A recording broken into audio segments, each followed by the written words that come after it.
All right. Okay. Now, the Black Belt Organic Cooperative, you stated connects farmers from various states, and you all help out schools, hospitals, and institutions, and you create a consistent pipeline for local produce. How how difficult was it, if at all, was it to get that established, to have that pipeline become created and actually staying consistent with that? So I'll say, so when I moved to Alabama, because I've traveled around the world and I was always in corporate America in large cities and towns, not, a population of 5 million people, which is the state of Alabama. And probably, I would say in my town, I think probably about 20% of the people are related to me on my grandmother or my grandfather's side. And I didn't know anyone here when I moved here. But for 5 years, what I've done is I've served.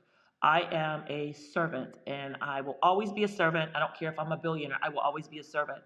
And when I took off this trappings of what I left behind and I came to serve, I thought of this as coming to a foreign country because one of the things I have a master's in international finance and investments. And one of the things we learned, and it's true, is when I go into someone else's home, I learn the customs and the traditions and the people of the land that I go into. Well, that was the same thing when I came to Alabama.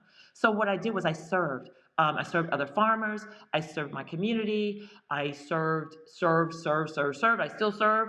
I show up and I volunteer. And I honor my word. If I say I'm going to do something, I do it. Well, that led to when I started producing, the community showed up for me.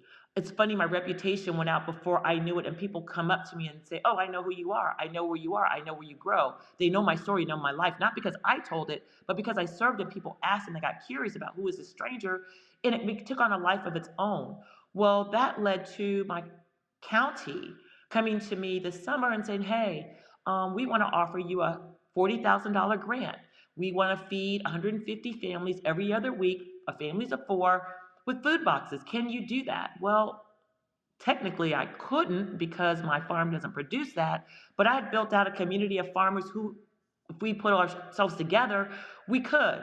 So where I could not, I purchased food from the other farmers, and we were able to have a very successful summer. And the funny thing about that, and mind you, I'm going to say this, I use artificial intelligence a lot. And so a lot of things I do, because I am sort of a very streamlined operation organization, I utilize technology to make me larger than life and to put a lot of our infrastructure and framework together. I usually do all of my contracts, I do all of my legal docs, and then I send it to my attorney to cut costs. So this is something all of us can do, and I really implore us all to start getting curious and interacting. But out of that, the cooperative farming is a big thing here in the South, here in Alabama. We went to a co-op meeting through the Federation, and I connected with farmers from across Alabama, Mississippi, Louisiana, Georgia, Arkansas, and Oklahoma. And in that co-op meeting, I'm kind of getting off, but it is on. These are all cooperatives, so they farm collectively in their own states and their own towns. Well, when we came to this regional conference, I took them, brought them to our medical marijuana facility. And it wasn't to raise money because we're done raising money, but to show them what we were doing here in Alabama. And that led to us doing things in a larger co op. Now, what I'm doing is with those individuals of those areas, we're now growing produce across state lines and looking at aggregating it in regional hubs in order to sell wholesale and to sell internationally and to sell collectively, because maybe someone's just growing a couple things and someone's growing two other things. Well, when we put those together, we've got a variety of products that we can sell and start supplying in our own farmers markets, our own grocery stores, our own regional, expanding. And so that's kind of how this cooperative model works, but it really is built on something called trust. And we're learning to trust and to work collectively to honor our word. And that's really how all of these, it's funny, it's like they're all coming on at the same time. Most of us are fairly new with our co-ops and our businesses, and we're running together. We're investing in each other. I'll just say this again. I raised $500,000 in 2 weeks because my partner and I gave up our stock to allow these individuals who are also farmers into our medical cannabis business because they're getting ready to open up and they wanted to participate. and we opened it up for them by being selfish, giving up our equity and allowing others to come in and participate. So it's a mindset, it's a framework, and it's a business model that the creator honors, God honors it, and it can be as large as we can imagine. And I'll leave it there. All right, that's dope. Before we get into the medical marijuana and cannabis and hemp portion of this segment, I have one last question, and also I want to make space for anyone else on the team who wants to ask a question in regards to agriculture. Um, for someone like you said that may not be in a position to be a part of the larger um, portion of the industry when it comes to agriculture. Let's say they only have a half an acre or acre of land, maybe even their own backyard. What would you advise them to grow, as well as how could they turn that into a profitable situation for themselves or their family or their friends? I want to answer, but I'm going to start here. Even if you live in an apartment and you don't have anywhere space around you, if you have transportation and can get to a farm, and there are usually black farmers everywhere, so we're everywhere. Identify who's growing, even in the community garden. Connect, show up, give of your time, because if you give up your time, you're going to get food. And there's more food than we really have. A lot of our food goes, oh, I'm sorry, my hands on thing. A lot of our food goes to waste. There's something called gleaning, where after a farm like me sells my food for profit, I have extra food.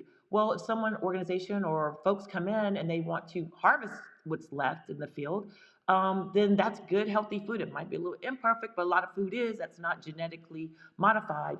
And that's a way that we can ensure that we can feed our families is by giving of our time to those who are growing, because there is enough food for all of us.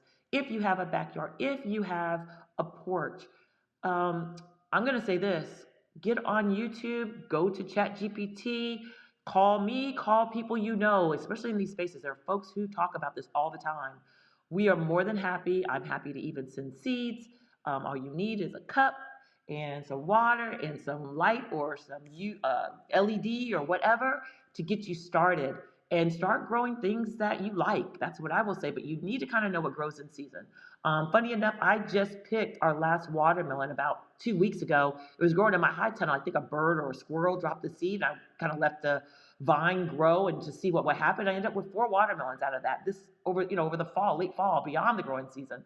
So it's easier than you think, but you have to be curious. There are many resources available to help you. And I will say, if you really want to know, reach out to me and I'll help you find someone in your area. But all you have to do is Google. I don't like to say Google.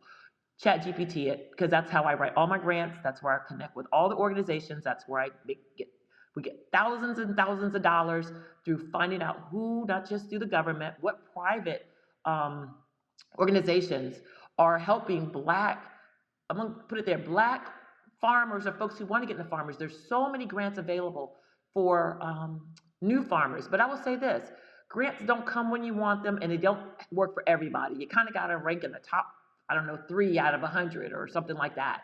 So you just need to, I'm going to say, connect. If you're in this room, connect with me, and we'll work with you, try to help you get started. You just have to, one, you have to make an investment. And that's with anything. When you go to a bank, you go to get a car, what's your down payment? What's your investment? It's either investment of money or your time. And it doesn't matter where you are, there's always a way that you can invest your time to show and demonstrate your commitment to someone investing in me and you and us.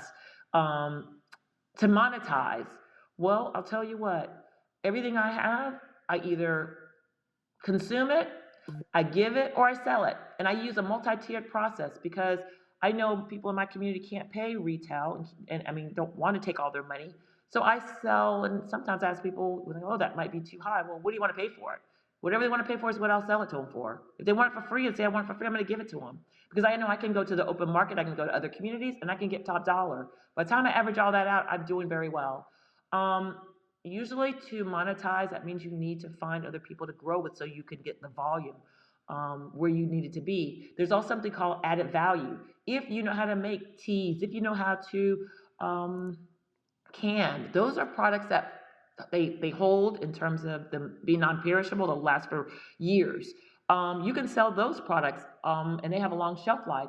And I do that from something called cottage law, which means I can produce those products from my kitchen. I have a semi-commercial kitchen on my farm, but you can do that from your home kitchen. And there's some rules and guidelines and sanitary rules, but every area has it. It's usually sponsored by your county. So if you can tap into your county with the agriculture, it's usually the USDA, the Extension Office. What else? To think of what the other organizations are. There's some farming organizations that hold those courses, and we just need to know where they are to tap into them. Other people are doing it. We just didn't know about it to take advantage of some of those same programs. And even under this administration, those programs are still viable, and they're still providing that service to us for free.